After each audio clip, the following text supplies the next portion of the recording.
Welcome back to Whispers in the Dark, where we delve into the mysteries that keep you up at night.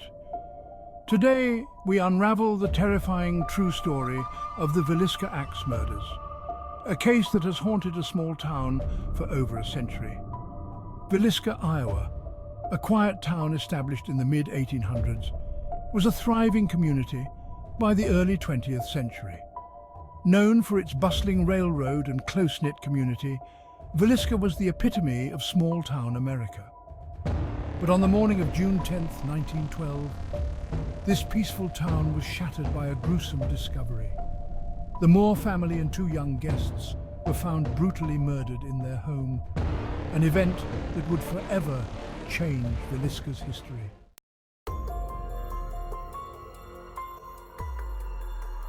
Our story begins in the small, tight-knit town of Villisca, Iowa, on the early morning of June 10, 1912. The town was known for its peaceful atmosphere and friendly residents. Mary Peckham, a concerned neighbour, noticed that the usually bustling Moore household was eerily quiet. The silence was unusual and unsettling. She peered through the windows and tried to open the door, but it was locked. Her concern grew with each passing moment. The Moore family, consisting of Josiah, his wife Sarah, and their 4 children, were known for their active lifestyle. They were well liked and often seen participating in community events. After several unanswered knocks, Mary grew increasingly worried and decided to call Josiah's brother, Ross Moore, hoping he could provide some answers. Ross arrived quickly and entered the house, only to stumble upon a scene straight out of a nightmare. The sight was something he could never have prepared for. The entire Moore family, along with 2 young girls who were spending the night, had been brutally murdered with an axe. The gruesome discovery would forever change the town of Villisca. News of the murders spread quickly, and soon the townspeople gathered outside the Moore house, their faces etched with shock and disbelief. The peaceful town of Villisca would never be the same again.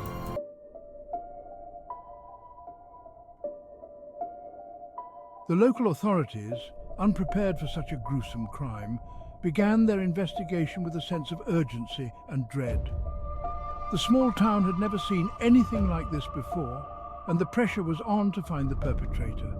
They discovered that the killer had methodically covered the windows and mirrors with cloths and locked all the doors before escaping into the night. This meticulous attention to detail suggested a calculated and cold-blooded individual. Despite extensive efforts, the investigation soon hit a dead end. Leads that initially seemed promising turned out to be red herrings, and the trail grew colder with each passing day. Multiple suspects were questioned, including a traveling preacher named Reverend George Kelly, a local senator named Frank Jones, and even a former business rival of Josiah Moore. Each had their own motives and alibis, complicating the investigation further. However, no one was ever charged with the crime. The lack of clear evidence and the peculiarities of the case baffled investigators, leaving the town in a state of perpetual fear. The unsolved mystery haunted the community, casting a long shadow over its residents for years to come. The public was both horrified and fascinated by the crime. Rumors and theories spread like wildfire, adding to the tension and fear that gripped the town. Authorities faced numerous challenges, including limited forensic technology and the contamination of the crime scene by curious onlookers.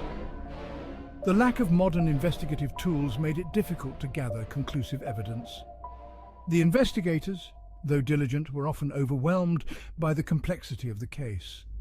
The small police force was not equipped to handle such a high-profile investigation, and external help was limited.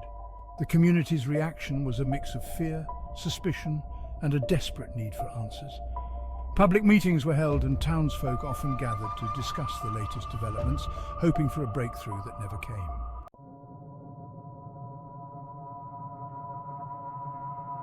As years passed, the Moore house became synonymous with ghostly encounters. Visitors reported hearing children's laughter, seeing shadowy figures, and experiencing sudden drops in temperature.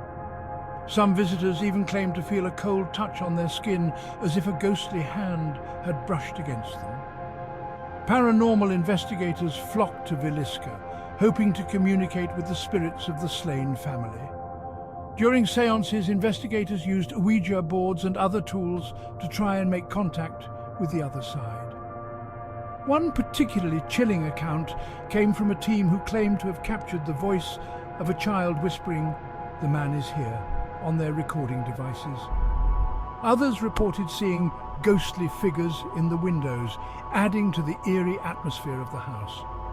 These eerie happenings only fueled the town's dark reputation and cemented the Villisca axe murders as one of America's most haunted mysteries.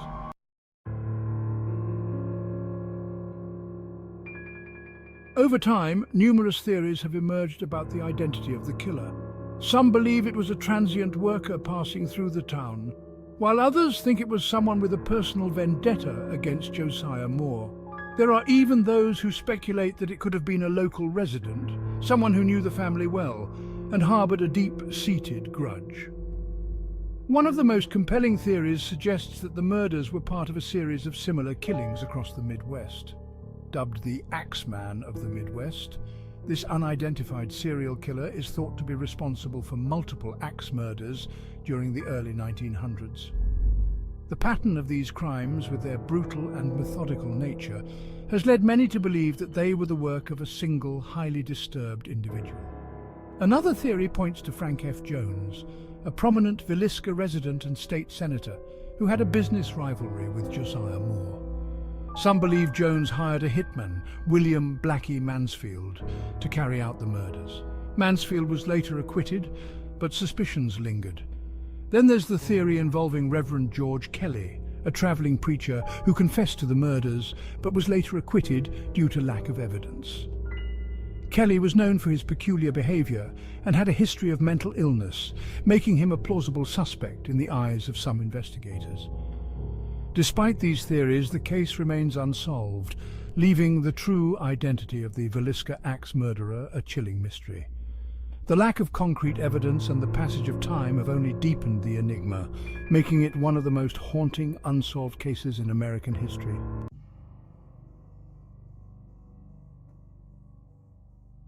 The Villisca axe murders continue to haunt the town and captivate the minds of true crime enthusiasts and paranormal investigators alike. The impact of this gruesome event still lingers in Villisca, affecting the lives of its residents and shaping the town's identity. Local historians recount how the murders have become an integral part of Villisca's history, drawing visitors from around the world and keeping the memory of the victims alive. It's a reminder that some mysteries, no matter how old, never fade away. Thank you for joining us on this journey into the darkness. If you enjoyed this story, please subscribe to our channel and check out the link below for our exclusive Whispers in the Dark merchandise. Until next time, stay safe and keep your lights on.